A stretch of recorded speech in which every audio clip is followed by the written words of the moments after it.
안녕하세요. 여러분의 사업 파트너 정광진 대표 변호사입니다. 웹툰이나 웹소설 작가님들은 한 번쯤 이런 경험은 있으실 것 같은데요.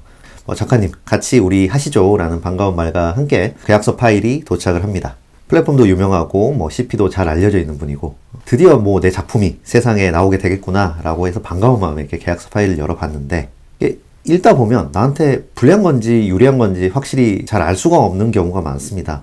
한참을 고민한 뒤에는 먼저 대비를 먼저 해야 되니까 일단 해보자 라고 결정을 하게 되는데요.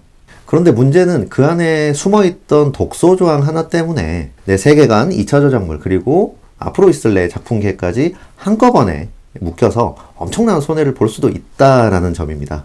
그래서 오늘은 작가분들이 반드시 피해야 될 공정거래위원회에서 실제로 문제 삼은 불공정 계약 조항들을 중심으로 웹툰이나 웹소설 계약에서 반드시 조심해야 될 부분들을 하나하나 차근차근 짚어드리겠습니다.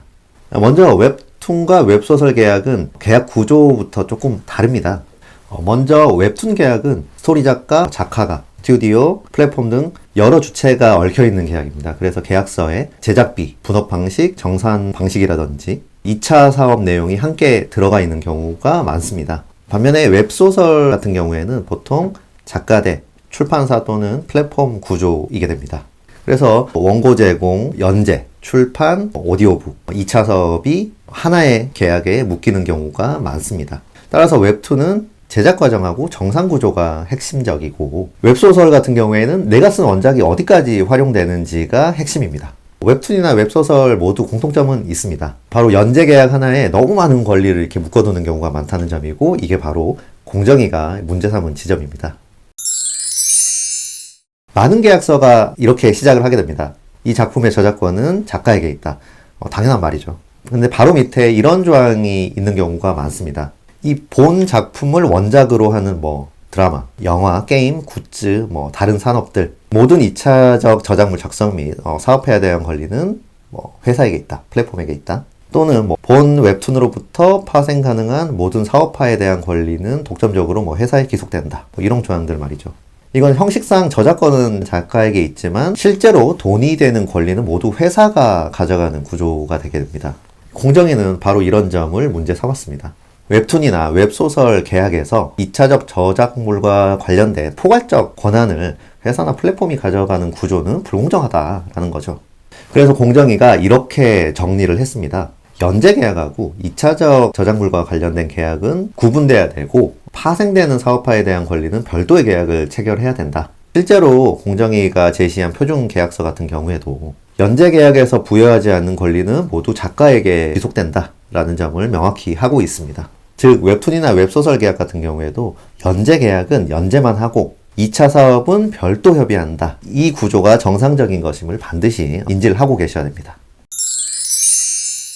두 번째는 계약 기간하고 자동 갱신 조항입니다. 계약서에는 이렇게 적혀 있습니다.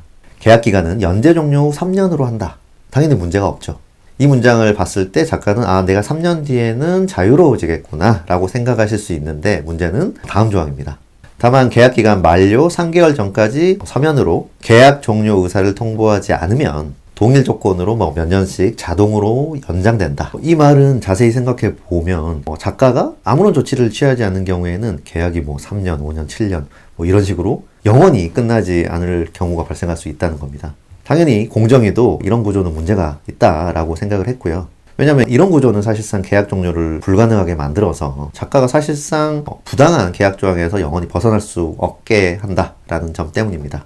그래서 표준계약서에서는 이렇게 바뀌었습니다. 계약 기간이 끝나면 원칙적으로 계약은 종료되고 연장하고자 한다면 쌍방의 서면 합의가 있어야지 가능하다. 따라서 작가 입장에서는 이런 부분도 반드시 주의 깊게 살펴보셔야 됩니다. 자동 연장 조항은 있는지, 해지 통보는 언제, 어떤 방식으로 해야 되는지 이걸 놓치면 작가님의 작품 인생이 몇 년씩 계약 때문에 묶이게 될 수가 있습니다. 다음으로는 돈과 직결되는 부분입니다. 정산 조항에는 보통 이런 내용이 들어가게 됩니다. 웹툰의 경우에는 MG, RS, 광고 수익, 해외 플랫폼 매출, 2차 사업 수익 같은 내용이 들어가게 되고, 웹소설의 경우에는 회차 매출, 패키지, 구독, 오디오북, 출판, 웹툰화 관련 같은 내용들이 들어가게 됩니다. 그런데 문제는 정산 기준이 모호하거나 매출이나 수익이 얼마나 발생했는지 작가가 열람할 수 있는 자료 열람권이 없는 경우입니다. 공정위는 작가가 정산의 근거 자료를 확인할 수 없는 조항 역시 불공정하다고 보았습니다.